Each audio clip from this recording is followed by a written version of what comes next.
So we have our friend and favorite Amanda in today. Yes, she feels like family. Yeah, absolutely. And I think that I want to talk a lot about family with her today because she has 2 bonus kids, and she's raised them. And they have a great relationship, it seems like. yeah, I mean, I think she has a typical, angst with teenage daughters and that kind of thing. We've been there. Which is standard. But no, but she's super cool. But, very young when she took that on and, raising another woman's children. Right, and And being she the talks second about them wife like and- they're her own, I think Right, yes. So I kind of got confused a little bit when I went looking at that. And I knew about Sloane, Yes. but there's also Parker. And they're all very cool. Parker, Sloane, and Ronan. Oh, yeah. And Ronan, the drummer. He's so cute. I know. He's 4? I think he's 4, yeah. 4, but incredible drummer. Oh, my already. gosh. I know. And I wonder if she kind of looks like a rock chick. Yeah, she does. She Yeah. gives that vibe. Yeah. So does her husband. Yeah, I mean, I met Scott, but Yes. I didn't slut drop with him at a party. That was just Amanda. Just with Amanda. I didn't know that about her, but yeah, we had some fun. It was a fun night. Yeah, She's a good time. She absolutely was. What questions would you have for her based on her industry and obviously being a hair and makeup artist? Wow. I mean, first of all, any tips and tricks. We have Amanda a lot, so I'm very familiar with what she does just because I see it all the time. But I'd love to know how, like a lot of the other people you've had sitting here, of what is her next plan? How is she going to grow? Where is she going to go from here? She's got a lot of talent. She's young. I'm just excited for her. I think she's like a lot of women, like myself almost, just doing this. This took me delegating to someone else to make this happen because there's only so much you can do in a day. Right, especially when you got kids. And also, I'm a professional photographer, and that's what I do. I'm not a professional podcaster. I'm not a professional technician. And so you have to pay people. I feel like we feel that we have to do all the things.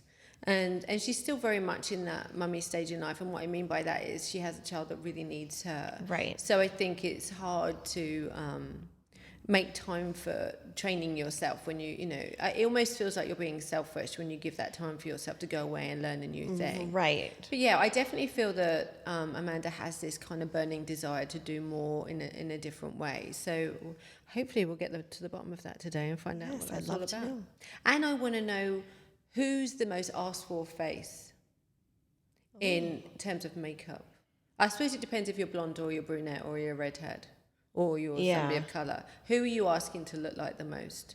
So I want to ask that question too. Purely shallow and frivolous, but I think it's Kim Kardashian for me. Yeah. And I literally asked for that makeup and I felt like I was wearing out, couldn't move. And it wasn't Amanda that did it. It was a very good job done. So much so that people walked past me and didn't know it was me. So that's the power of makeup. It's true. Yeah. It's incredible. We should have got her in it. You look great. Wait a minute. Maybe we should have booked her earlier. I definitely needed Before her the help cameras today. came on. Yeah, exactly. Anyway, conversation's coming. Hello and welcome. My name's Carey Sheffield, photographer and CEO of my own successful business. I'm also the host of SheNETWorks, a great believer in lifting up women and loyal supporter to those that are around me.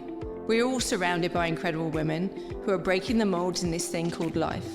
Behind every successful online persona is a real person facing struggles, failures, and living real life stories that don't always have happy endings.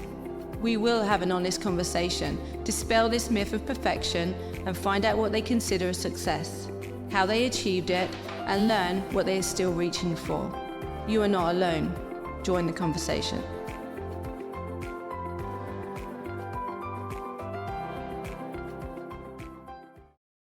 Welcome, Amanda Wolf Mabry. Very great friend and makeup, beauty, and hair extraordinaire. You're a regular fixture here with us, yes. And so grateful for that. When did we meet? When did we first start working together? How many years? It's been several years because it was like right in the thick of COVID. And I remember wearing a mask. I don't think I saw your face for like the first year I worked with you. I'm Or, sorry about that. No, well, no, the after, not the before. The Yeah. mask was better. Oh my gosh. But yeah, no, that's interesting, isn't it? Yeah. And that was a scary time for you I mean, terrifying. because yeah. people's faces were covered. Yeah. And like the thought of like not seeing people's faces and how am I going to work and what am I going to do? Everything canceled. All my weddings, all my shoots. I wasn't allowed to do anything. Like legally, I wasn't allowed to work in Florida for, I think it was like 6 or 8 weeks, which is better than a lot of the country. Like I have. Yeah, we got off lightly I mean, here. we got pretty lucky. But thank God for people like yourself and a few other photographers I work with that like were doing smaller shoots because all my weddings were gone, postponed, or it might have just been just the bride, where I went from this big giant bridal party where I had multiple artists working with me to just me doing one person. And I mean, it's huge. It affected everything. So how long had you been in your profession, and did you do anything before that, up to that point? So I've been an artist I finished school in 2008, but you know, trying to figure out how to actually be a professional. And I always joke I was an artist before YouTube. Like it was before it was like a big thing and everyone could be a makeup artist. So I really like got my education through that. But before that I worked in restaurants and I thought I was going to be a restaurant manager. I mean, I'm in the mecca of hospitality. So it made sense. And I was like, this is great money and the hours are awesome. And I go out every night and woohoo. And then I was like, wait, I'm getting older. This is not what I want to do forever.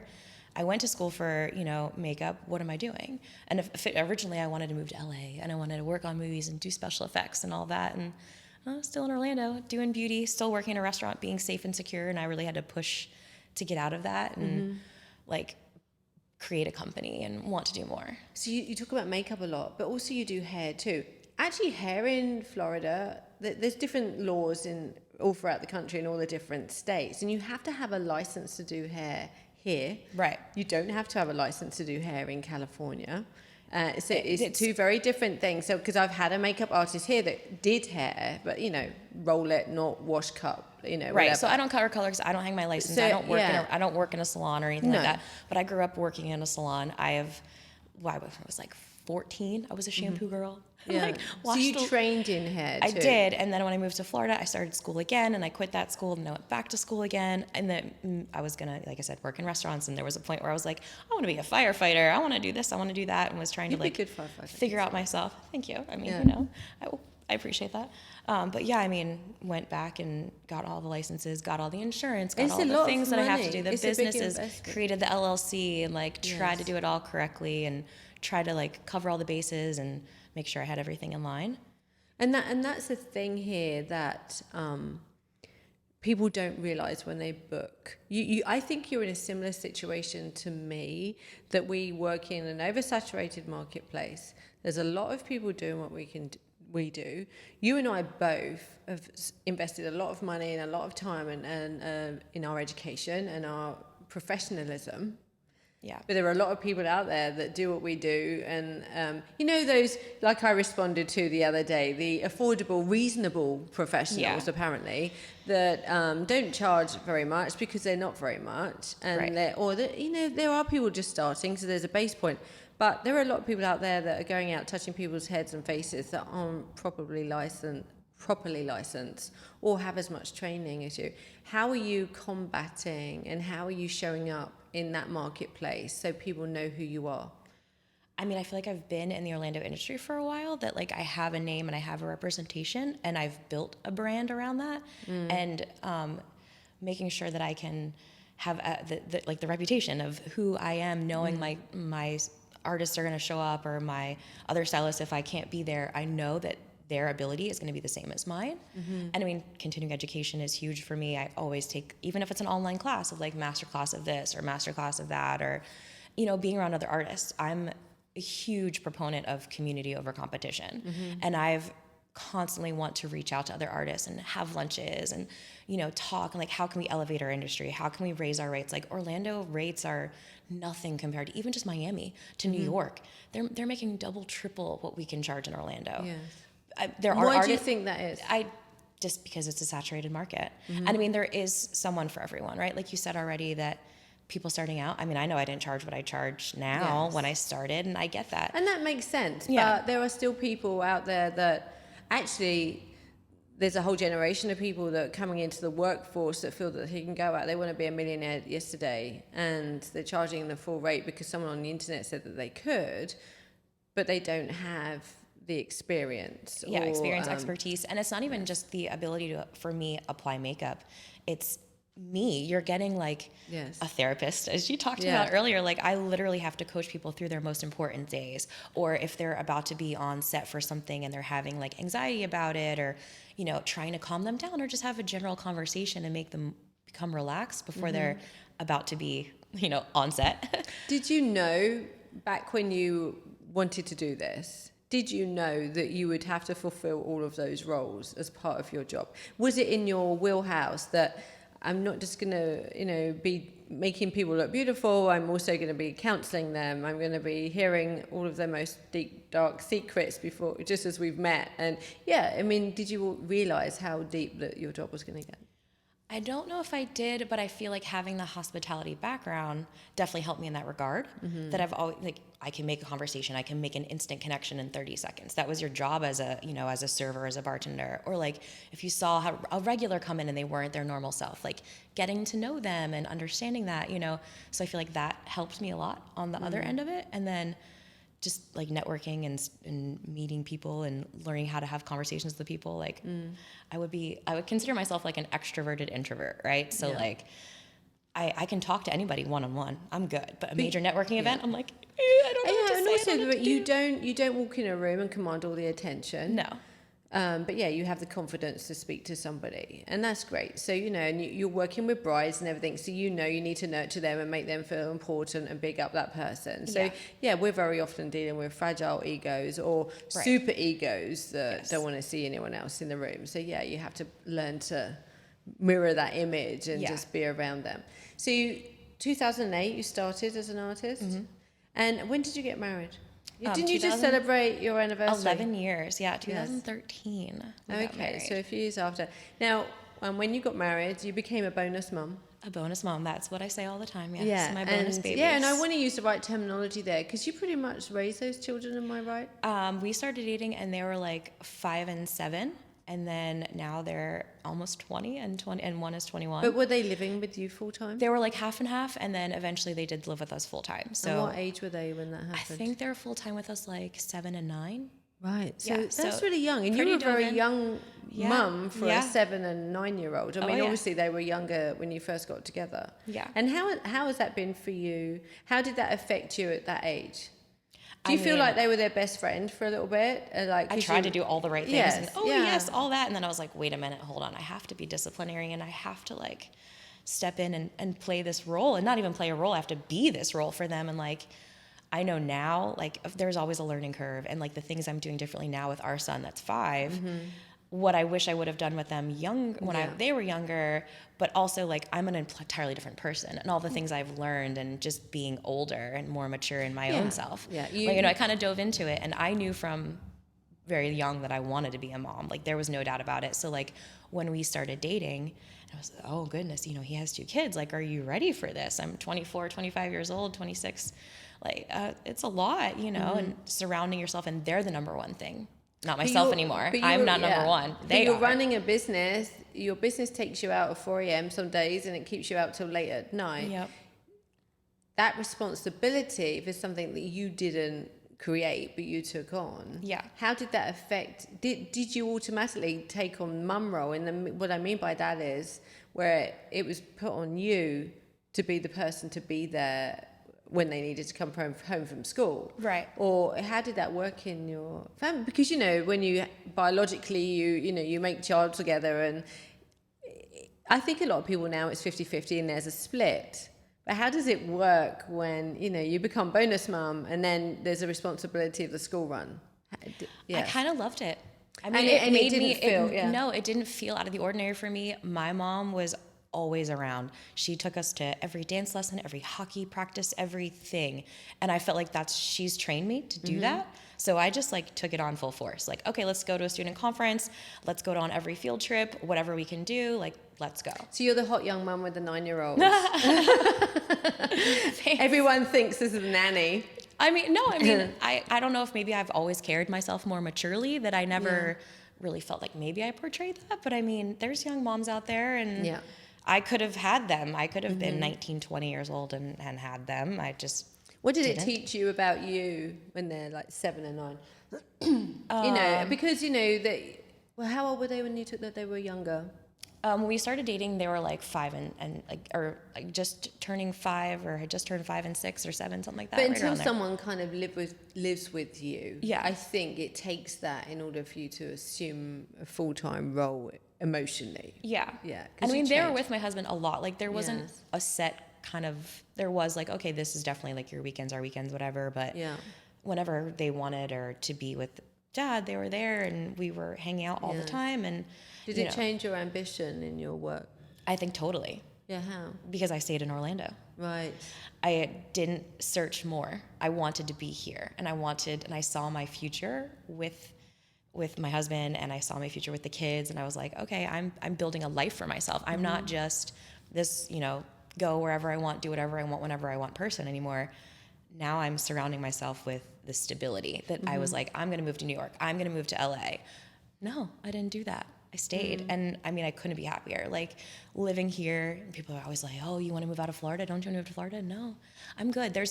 Orlando is like, I describe as its own little island. Yes, yeah. In the middle of this crazy, And you come from chaotic state. Pennsylvania, right? I do. I'm from Philly. So Yes. like I grew up in a city. So Orlando itself already was, And what well, brought where's you, the rest of what it? brought you here from there?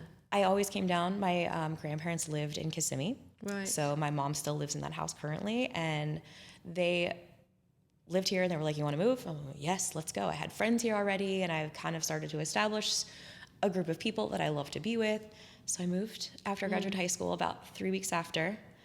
And I was just like, I'm done. See you So later. during high school, I mean, I know you went into hospitality, but when did you decide you wanted to be An a artist. makeup artist? Yeah. When I was working in a restaurant, I had a coworker who started to do all these really cool photo shoots, and she went to this makeup artist school and started doing all the special effects and doing all these cool photo shoots. And I was like, I can totally do this. This is everything I love. Like, what am I doing? So why not? So I went to school, and it was a really intensive, like three-month program where you learn so much stuff from Is it like amazing consolidating educators. along? Yeah, so it's a long program, consolidated, and it's like Monday through Friday from like 9 to 4, I think that's what it was, and learning from like world-renowned artists. And you know, you get a kit, and it's like a basic kit, but you get all this amazing product, and you can play with all this stuff, and you're learning all the special effects and how to create bruises and wounds. And so Halloween that year was very extra. I was going to say, and I always, whenever I meet new artists or whatever, and then you go and look at their portfolio, and you know what I do here, and it's pretty classic. Right. And so I never really want anything overly extreme. And I know whenever I meet a new artist, they'll show me like they want to do the weird and wonderful. Right. And I'm all like, yeah, no, I just want really good makeup done really, really well. Right. And I think I'm more about enhancing what they already have than changing it. Yeah. I sometimes feel that in itself is harder than going out there and just having super fun with somebody's face and making them look completely different. Completely different, because that clean, natural aesthetic, which is my like go-to. I do a lot of production work where I'm working with men, and they can't look like they have makeup on, but they need to look flawless because they're going to be on this giant jumbotron in front of 2,000 people speaking, and it's my responsibility to make them feel like they look their best, right? So I can't have them looking like they have a ton of makeup on. And those artistry moments where they're having all these crazy, you know, eye makeups and different colors, they're distracting away from what their skin is, which is great, but it doesn't work all the time. So I tell my clients, you're providing me the canvas. So if your canvas is dehydrated or it's not to the best stability, then what I'm working with in order to have this natural, beautiful, clean bridal It's a two-way makeup, street, right? correct, you're giving me what I need to work on. Yes. So I can only do my best, but you need a preparation for that. So I try to like make sure, especially with my bridal clients, like, hey, you gotta get before this line. weekend I had a hydrofacial on Thursday, and then I did an IV on Friday because Okay. I'd been sick. I knew I was dehydrated. I'm not really drinking, so it wasn't even that. It was just I could tell. Yeah. Not looking so great today, a bit tired. But you know, and you know that makeup doesn't sit nicely on the face. Talking about in school. And my experience back in the UK when working with an artist. Now, my makeup artist was a woman of colour, and she could do all skin types. But there was a huge disparity in the skill set of 80% of the makeup. I'm making up that number, just if you want to go check. But there was a huge disparity. There were so many artists that didn't have the kit in their bag or the education. And it's not necessarily to say that those people had no interest in doing that, but when they went to makeup school, no one was saying, okay, there are 100 different skin types and we need to learn how to make up all those skin types. I know the industry alone is only catching up in the past decade, maybe less than a decade, in covering all the skin types. It used to be 1, 2, 3. Right. It used to be, washed out, beige, warm beige, and that was what you got to play with. When you went to school, were you taught how to make up all skin tones? Was it something? Yes, and that is one of the biggest things that I still, even now, deal with constantly. I know I'm white. I'm very white. I get it. And when I have, especially a talent come in who has had a previously bad experience, which happens way more than it ever should, they'll come in with their foundation on already. They'll come in with their makeup done. They're like, no, I'm good. I just need to be powdered. And that hurts my heart because I'm like, no, I'm here to provide you this service and I'm here to make you feel amazing. Because it's not just about the makeup, it's about preparation to walk onto set or something and to make them feel good. I feel like I have hair and makeup for all of my sessions because they may be really good at makeup, but I want them to sit in that chair. I want them to feel that pampering. I want them to feel special. It's all part of the product. It's not just get it done, you need that on your face. I want them to feel the moment. Yeah, you're right. It is really sad. How do we change that? How do we voice that that's not acceptable? This is how we do it now. And how do you show someone your expertise? I suppose it's in your portfolio. I mean, how would you work on that? I mean, to kind of touch on that, like for hair and makeup, it's a luxury service. You don't have to have it done. No. We're choosing to provide that to you for a photo shoot, or you're choosing to get that done for your wedding. So you want to enjoy the moment. You want to know and trust in your artist that whoever sits in their chair and however diverse their bridal party may be, they can take care of that and service all the clients. So when I was in school, that was a huge thing. And at that time, I mean, even 2008, we learned on every skin tone, we learned undertones, we learned the whole color theory chart. You know, that is what wasn't really being taught by all of the kind of YouTube artists that are out there right now. Yeah.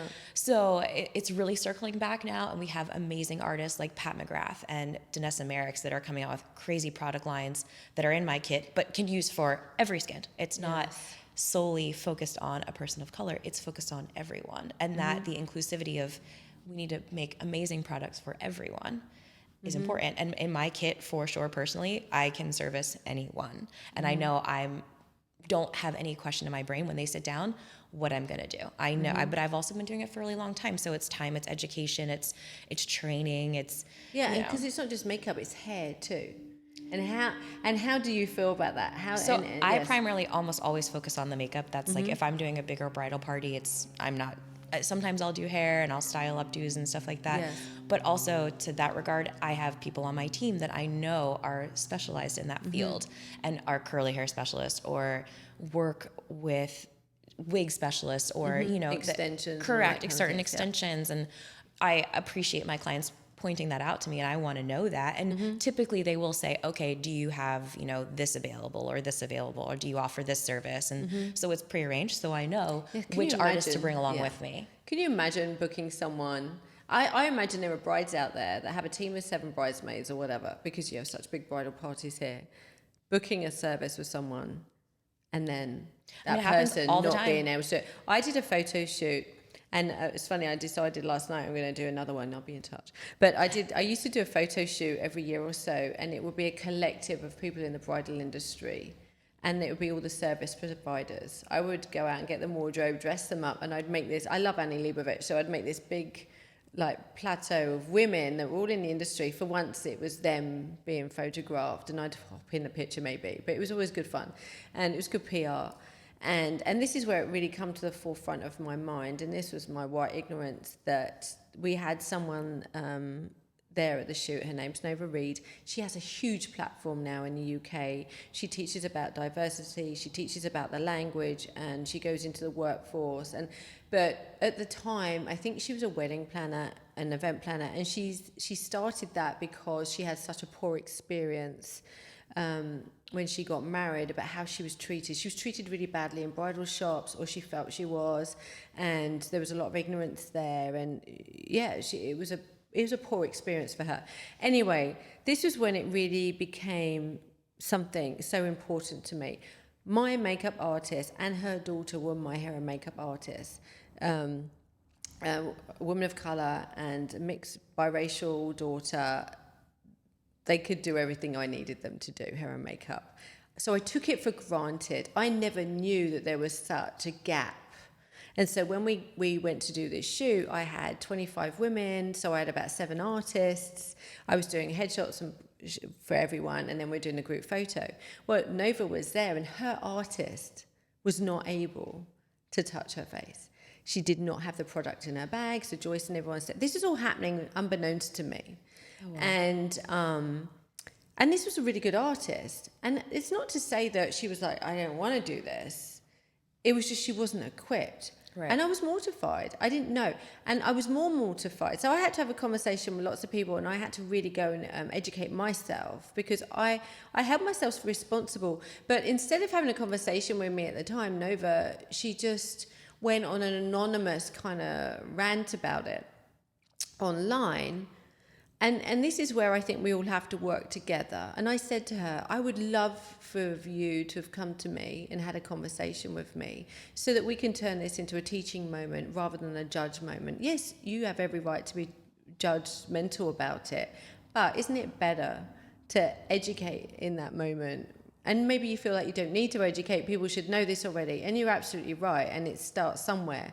But we already know that, but let's start now and start educating. And so at that time, I think I realized then that now when I'm booking someone or I'm having a conversation with someone, I ask the questions.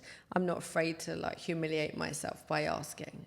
Educate me. I'm old school. I come from a generation with a poor vocabulary and, you know, bad education, and we need to know this stuff. So yeah, I think there's this kind of, I think it's important that we say, we do all these things, and this is why we do it, and it's available, and show it in our portfolios, and be sensitive to people's sensitivities.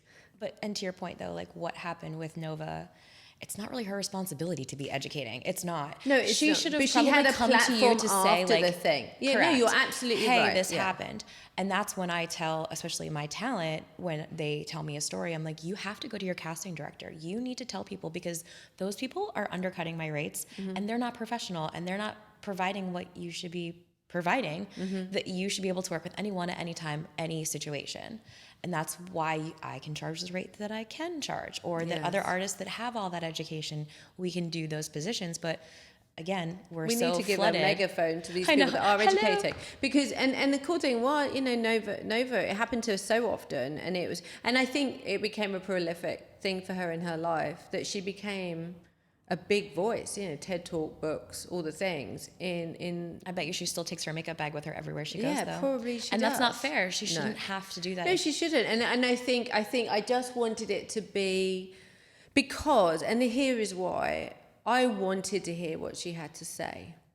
But unfortunately, when you only ever come out with an angry voice, the ignorant aren't listening, and they're using that angry voice as a reason to not pay attention. So I agree with everything you've said, and yes, you shouldn't have to say it. But when people are the worst to me, I get the kindest, because I don't feel it inside, but I do, because I know the quieter I get, the more they hear me. And you know, when I'm getting angry, we all should be angry about things, but this is happening in this industry too. I do love that now when you go into Sephora, or I nearly said Boots, but that's in the UK, you don't have that here. We don't have It's been a while, but I love the fact that it's just like a wonderful rainbow. Much more diversity. Yeah, and also so there's important. also makeup for unicorns out there now too. There's so many colors out there that it's just insane. Yeah. What is the most asked for look? Like, so we had, Stephanie and I talked about this, our little prelude to you coming in, and So like for me, it's that Kim Kardashian look. I'm dark and, you know, the dark eyes and whatever. And then I know that there was a whole wave of people wanted to look like the blonde in Euphoria. That was like all my seniors. yes. I think even Sloane might have mentioned Everyone, her. Sydney, right? Sydney, yes. something, yeah. And, you know, Zendaya, obviously, I mean, but, you know. Yeah. I'm sorry, there's no makeup making you do that. Zendaya is just amazing. But yes. do you find yourself regularly being asked to look like this or look like this? I feel like there was that time when it was this full Insta-glam makeup situation happening. It was these giant eyebrows and so much makeup, and that was never my vibe. Like, if you wanted that, don't hire me. I'll do it, but I don't want to. I don't love it. And thank God it's gone now. Or like contouring. Yeah, which of course we Super contour. None of that is new. That has been going on since the 20s and 30s. But why None did of it it become? New. And so, but it became extreme to the point. If someone used a flash photograph at a nightclub, the only thing you're going to see is the white highlight. And Right. it looks. Well, that's the wrong product. That's too much talc in a product. That's the flashback. That's just using the wrong things. So I feel like now for makeup and skincare and education, like consumer wise, it's terrifying. People never have any idea what to do, but the science behind what makeup works with what skincare is so important. Like, my makeup's falling off. It's like, breaking apart. And I'm like, well, what are you using on your skin? Well, this water base can't be used with a silicone base. Like, there's so much more science behind it, and you're not being taught that. So like, how do you know what to do is the right thing without finding someone that you can ask? And I mean, constantly, can you do a private lesson? Can you teach me this? I'm like, okay, well, before we do that, let's talk about what you're using on your skin, because that's the number one component of how your makeup's going to look, you know, all of that. But I mean, I know there's so many things that have gone on with you, and obviously you have a very young son. I do. And you're a bonus mum to these two kids. So something I didn't know about you until I went looking. Oh no. What? Well, I mean, 6 years ago you lost your dad. I did. Yeah, so that was quite close to when we first met. So, and the reason I bring that up, because it was sudden. It was. But also that here's a young woman starting a career, and then you become bonus mum. And then, did you have Ronan? You didn't have Ronan?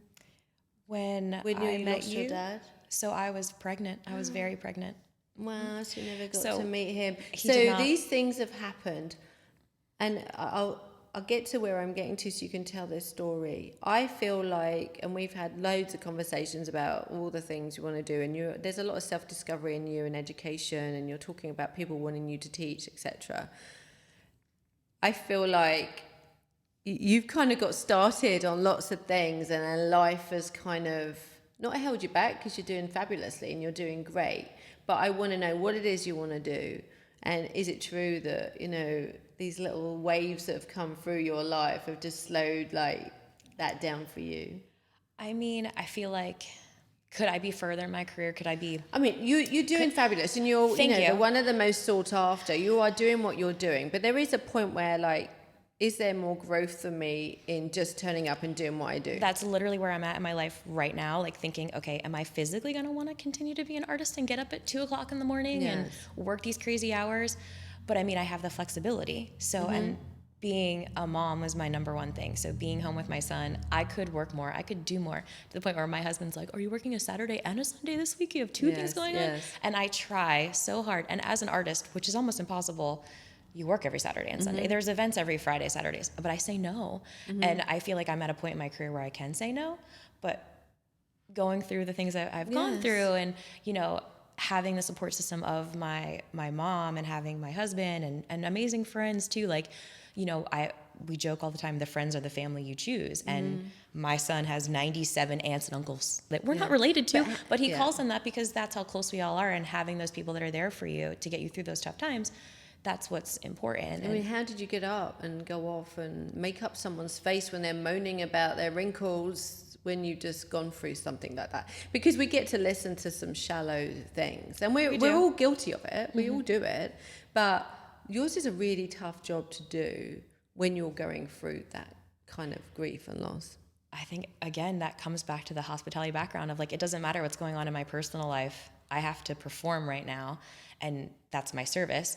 But even prior to my dad passing, my husband's mother-in-law passed away. So that happened. And I jumped right in to be helping as much as I possibly could and going. They were in Melbourne, so I would drive over there all the time. I would spend nights there and help her. And then we lost her. And then ironically, we got pregnant with our son on her birthday the following year. So it was crazy. We didn't realize that till like later on in time, but the timeline, I was like, wait, what is going on? How did this happen? Well, I could explain that to you, how that happened. She's the guardian angel of all the angels for sure. There's no doubt about it. Yeah.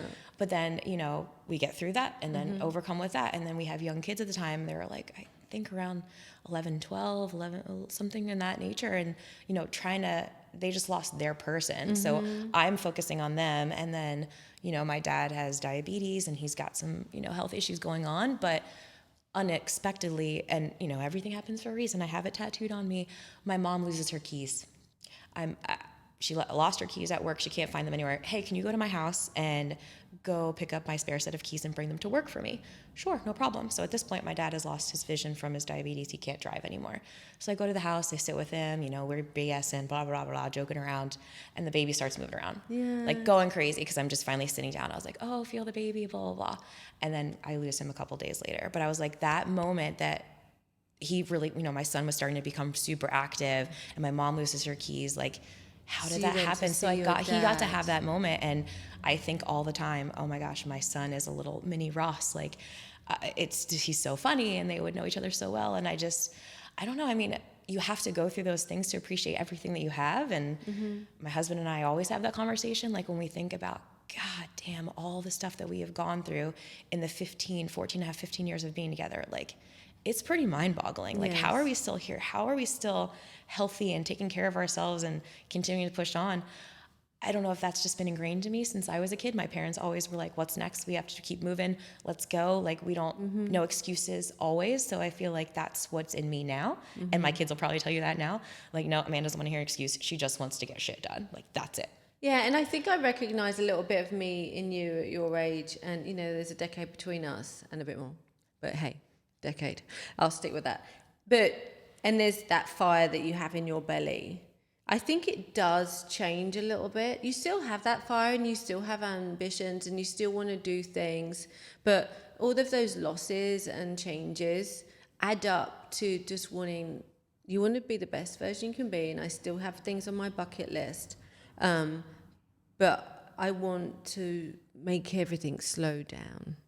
So all your energy is, for me right now, sitting next to you is like this steam train, and it's fast, and I feel that, and I've been there, and I know it, and I don't think that needs to change. But I think we don't truly appreciate all of our accolades until we slow down and we look at them, and then we start to go, okay, that felt good, and suddenly being at home on a Monday and not going out to work is an ambition, and having the money to pay for fancy plane tickets is an ambition, and making choices in life just so I can sit back and smell the roses, that's an ambition, Yeah. And I think that sometimes to get through all of the bad things that we go through, we do what you've been doing.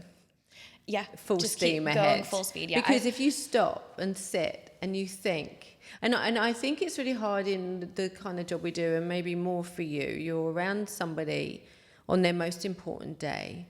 You're around people that have got this big thing about to happen to them. Let's be honest, I do this every day, but taking photos, having a photo shoot for many, many people is a really big deal, and they don't do it every day. So they're polarized in their viewpoint. It's almost like you're not even in the room. I feel like that. I'm sure you have moments like that where you don't exist. So people, I think when you're a service provider, people don't look at us like we're real human beings and we're going through things and you're just putting them do you feel that same way sometimes? Like you're invisible almost?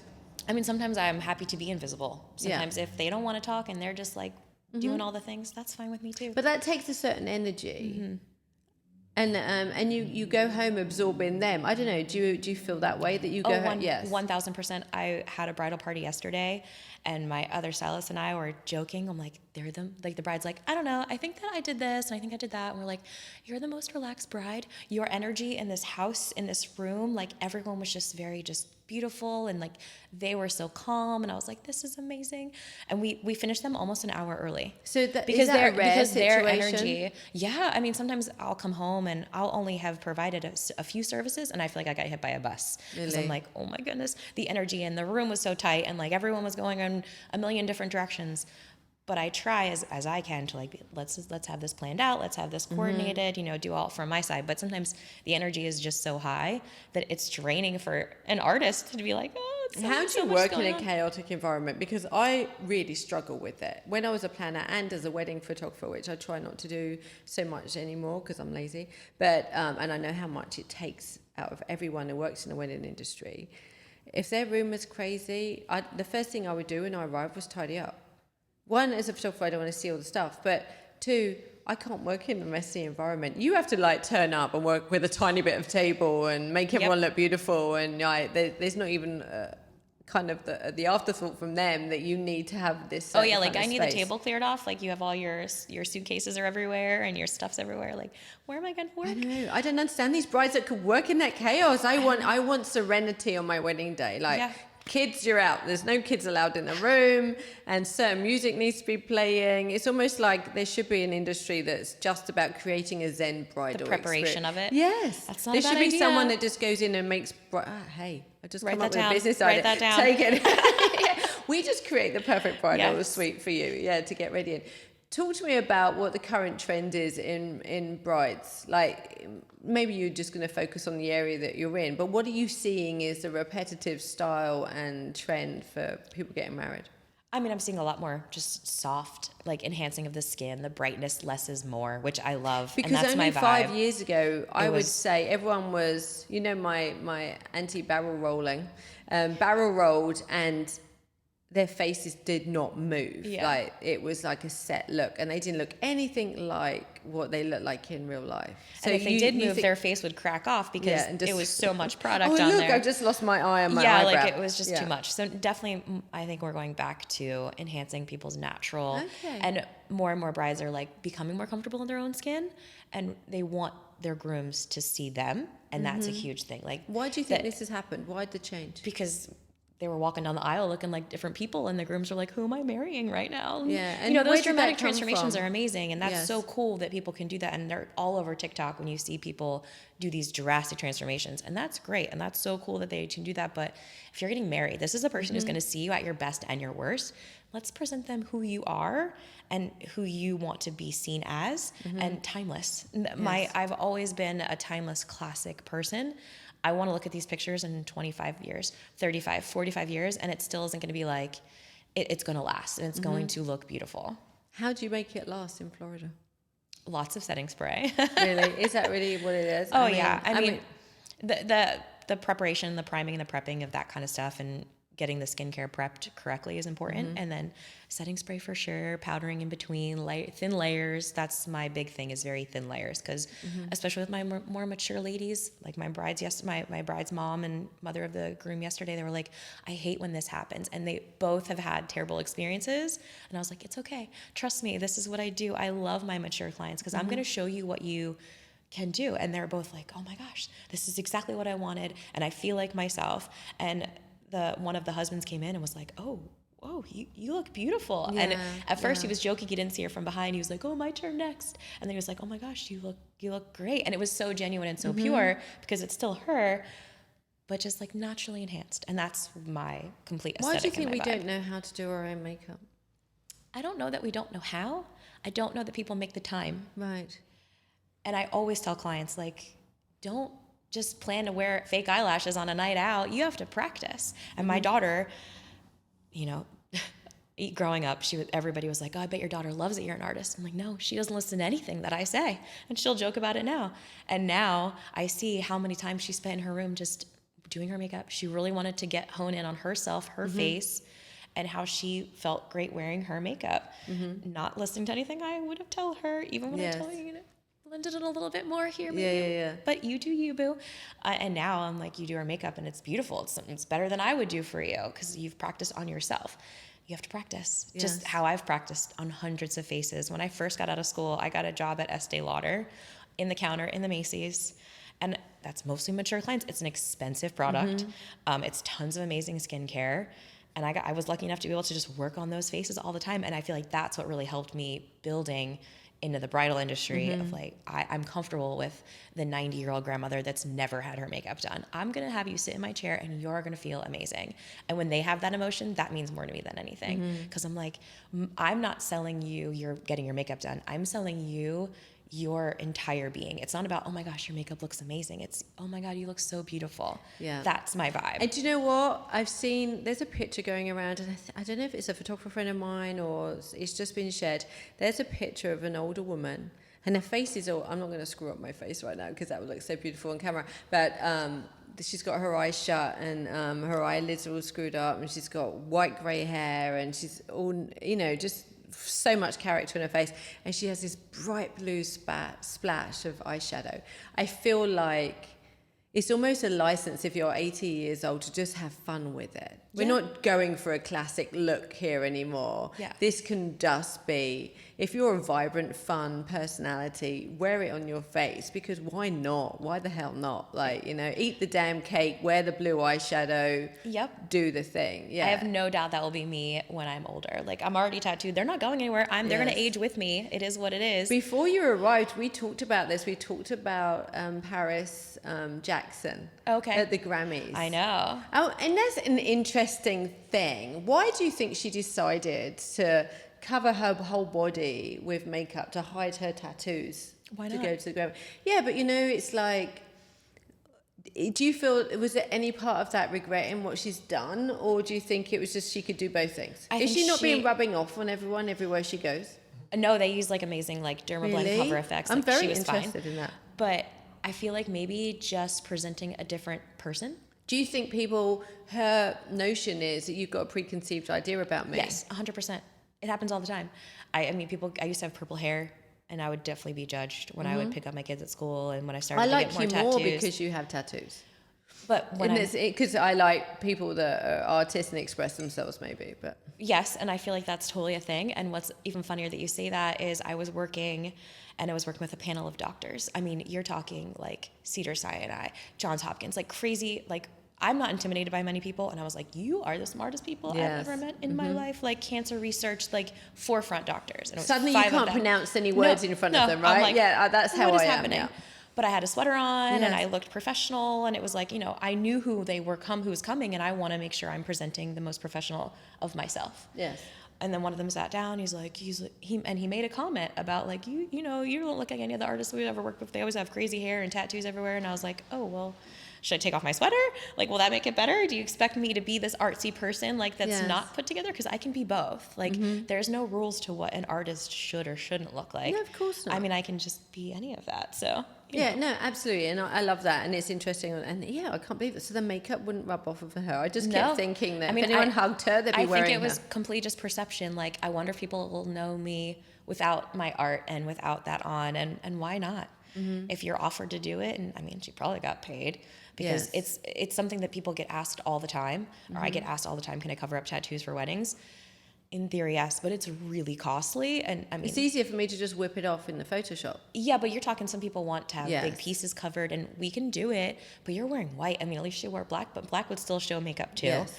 And she's got her person right behind her touching her up constantly. Are you going to take me with you to touch you up for the rest of the wedding to make sure that you're not getting sweaty? To make sure. I'm an hourly rate. I will, absolutely. I'm happy to do that all the time. I wish people would do that more. But I'm like, she has a glam squad following her behind. So of course it's going to stay being perfect. I want a glam squad. That would be so good. Hello. Yeah, you are my glam squad. Talk to me about you. What do you want? What do you want to do? You're so great at what you're doing. How can you see you enriching your life professionally? You've got this lovely family, and I'm sure as a couple and as a family, you've got aspirations. But is there someone that you look up to? Do you have mentors in your life? Where do you want to go? What can you do with your skill set? That's a great question. I do have people that I obviously follow on social media, and like artists that And who is out there singing the best song in terms of makeup artistry in your opinion? I mean, there is this amazing artist named Selena. She's been traveling all these amazing places now, and she does the vibe that I want, that natural, clean, beautiful aesthetic. Another artist, Rachel, fantastic. I literally am redesigning my website, and I'm like, I'm going to mirror what she has going on here. Not like exactly, obviously make it my own, but I love the vibe. This is what I want to portray. And she's doing what I want. And is she like an online famous artist, or not just someone really, you've come across? Just someone I've come through, and like a bridal artist, and she's in Napa. And Selena, I can't remember where she's based, but she's, they're both doing amazing things. And of course you have all the, the Mario and all those artists that are out there. And I have no idea. Well, he was with Kim Kardashian, then he's branched off on his own and created his own line. And, he's a huge forefront of that. And James Vincent is someone I've followed for a really long time. He's based in New York and is hugely involved in like the makeup show and education and just all inclusivity. And I love all of that. So for you, they're your mentors. What would you like? I know that hair and being a makeup artist isn't just what you want to do, and you have more going on for you in terms of your skill set and other things you want to achieve. What else would you like to add to your basket? I mean, more and more I'm thinking of the education side of it, and not specifically just how to do makeup. That's not exactly where I want to be. I feel like there's a ton of artists already out there doing that, but kind of the business of it. What does this entail? What are you going to be sacrificing in your own personal life? What are you going to be focusing on? What is your goal? Where do you want to take this? And like running the business, there's so much that I did not know when I started this. Even just creating an LLC, I need to have that. Insurance, what do I need to have that for? And I mean, I have that, but I didn't know all of that went into it. So they don't teach you that at makeup school? No. No. Yeah, and that's huge, because you can go out and be a makeup artist, but running a business, that's two completely separate different things. Yeah, and specifically on the artistry, like the business artistry, that's where I think I want to like take my next branch. So I've been talking about it with my husband, and he's in financial services, and he's been telling me things like, why don't you do this? Why don't you do that? And of course, like every good wife, I don't want to listen to anything he has to say, but I have to figure it out on my own. Yeah, I think that there's a way we operate businesses slightly different to how someone, I don't know if he's conservative in his business practice like my husband is. He's a CEO in a financial background, accounting, all that kind of stuff. So he's all like, ooh, cautious before he is creative. Like, I'll say I want to do all these things, and then he'll like rein me back a little bit and then lay out all the steps to take. Whereas I like to take big, giant leaps and then learn how to do it along the way. In terms of education, obviously you said there's so much going on online. How would you approach the education platform in order to reach the people that you need to speak to? Where do you need to start at the very beginning? Yeah, that part I haven't figured out yet. It's just an idea, like, where am I going to go next, of like, how can I, and again, like I said, the community over competition is meeting with local artists, staying in tune with what they're going on, and how do we balance our personal lives, and how do we become a business that makes money? How do we pay ourselves versus just taking all the money and putting it in our bank account? How do we pay our taxes? How do we write off our 1099 employees? How do we accept our W-9s? Like, just filling out those simple forms that, especially when I deal with a lot of production work, payroll forms and all this stuff, and it's like, what do I need? What does a loan out mean? I don't know what that means. Do I have to fill out this? Do I have to do that? And unfortunately, I've had to learn things the hard way or the wrong way, or I have to ask questions because I've been lucky enough to work with other professionals and other producers or directors. They're like, here, do it like this. This is what you got to do. But not everyone's like that. So you need to know already. And if you don't know, if you don't know, you don't know. And just listen to you sound a little bit like me in the place I'm in right now, in that I don't always be the person picking up the camera anymore. And I really love it, but I'd like to space it out a little bit. It's physically demanding. Right. As is your job. I've seen your kit. I know how much you lug around and how many stairs you climb and all those things. And just showing up, it's a physical toll. You've got many years on me yet, so you've got the legs in you. But I think moving on to the next step is learning to delegate. And so what you can't create yourself. I mean, the biggest seller right now is a passive income where you're educating people and you just press that button, you go to sleep at night, and the money comes into your account in the morning. This is where education platform really lies. And this is kind of a call to help for both of us, really, because what I think there needs to be, everyone tells you how to go and create the content. I have the content. I know how it's supposed to be happening. I'm a little bit busy. Can you come do that for me? I'll give you all of the stuff, but I need you to go and make that thing. So, yeah, I think that's it. And how you weren't around for me when I was starting. in my industry, in all the industries, it happened a little bit I've been doing this for 20 years, so I think it was 10 years in where maybe not that, 15 years, the education really started to kick off, 12 years maybe. And so online learning was massive. And it wasn't download a free PDF from Instagram, it was watching online shows. And then recordings, you pay for the recording and it would be a bite-sized chunk. Now you can buy these online courses and it's basically a template and they drop in all the content, that kind of thing. I think in terms of what you're doing, I think what you want to teach is not just you. It's not just hair and makeup artists. It's the lady doing cupcakes. It's the lady doing that. Not teaching makeup, but the business structure of working in the industry we work in. There's millions of people that could benefit from what you can educate them on. I mean, I guess primarily my thought, my husband said the same thing, actually, you could do this for anybody. My thought is to stick with like absolutely. artists. In terms of marketing, niche down. Because for me, I want to specifically target makeup artists, hairstylists. I do spray tanning as well, permanent makeup artists, tattoo artists. We're all kind of our own little independent contractors, but we also work with other companies. And we have different things coming in at us at all times. So how do we keep track of all of that? And are we doing that correctly? And taxes are a whole nother thing. Like, so there's a lot going on. What happened to you any one time? It was a massive learning curve that made you realize there was a lack of education. I mean, it's always continuing where I find something else. Like I did a really amazing I had an amazing opportunity to do a job and I filled out the tax forms differently than I should have done it. And it killed me. I mean, it took, obviously taxes, they suck. It took so much of the chunk of the money that I was planning to have that I know I was going to have to pay taxes on eventually, but it doesn't take into account all of the travel that I've done, all of the kit product and all that I do all that myself. And it took the taxes because I filed as like a W-2 and I was like, no, and I can't change that. I've already been paid, but I mean, several $1,000s of a hurt. And I was like, okay, lessons have been learned here. I need to make sure I'm doing this. But again, if someone would have showed me, this is how you need to make sure you fill out that paperwork and do it this way and have your tax ID and your EIN and all that correct, you're going to be okay. So learning the hard way, unfortunately. But I don't want other people to learn the hard way, especially when they're in school and they're being promised, all of these things. But this is how you tell them.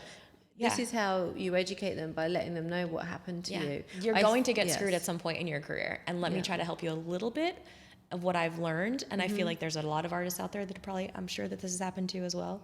So if we can teach younger artists that are coming in, hey, you should assist, you should learn from us, like, let us guide you, that kind of a thing. We'll see. I don't know. This is totally on the forefront. I get it. I see it. And I know it's been bubbling you for a long time. Before we wrap up, what's one piece of advice you'll give for all of us to stop doing to our faces? No picking. And just washing in the morning and washing at night. Never going to bed with your makeup on, ever. I mean, I've been rolling drunk and I've still washed my face. I think once you get in the routine of it, I'm the same way now. Like I've definitely fallen asleep with my makeup on and now I'm like, I'll wake up like, ugh, I cannot sleep. I can feel just the gunk on there. I know people though that do their makeup and have it set and then they'll get up and go out the next day with that makeup on, and that feels horrendous to me. I mean, you're just clogging all the pores. Yeah. You're just creating, it's like bacteria on bacteria, and then you're laying on it with your pillow. Oy. So wash, don't pick. And what's the color palette for this year? So is it that fresh everything's natural warm look? neutrals. I love like the orangey, bronzy, reddy tones that are coming out, and finding the right tone because every red is not meant for everybody, but there's a red for everyone. Yeah, I think I'm Madonna red, that deep red. You're definitely a deep red. It has to be warm and and deep. For sure. And not like a bright fire engine-y. And whose face would you love to make up? Oh my God, there's so many. But like the first person you think, I want to do their face. Oh, Margot Robbie, because hello, it's Barbie. Are you kidding? I follow her makeup artist, of course, and watch all the things that she uses and all the things she does. And she's so beautiful because she has amazing skin. You can tell she's invested and takes care of it, where she can almost wear nothing, but it's the nothing makeup that makes her look flawless. That there's a lot of makeup on, and that's what my vibe, that's my aesthetic. I love that like super clean, minimal, but well taken care of. My favorite Margot Robbie was Wolf on Wall Street. Right. What doesn't she do that she's not amazing? I feel like she's changed a little bit since then, but I loved her in that. Funny enough, Amanda Wolf Mabry. Yes. But thank you so much. Thank you for being here today. It's been so great talking to you. Do the thing. Do the thing. go educate people. Okay. Yes, I'll try. needs to happen. I appreciate Perfect. your time. Thank you so much for having me. No, it's been great. Thank you. Yay.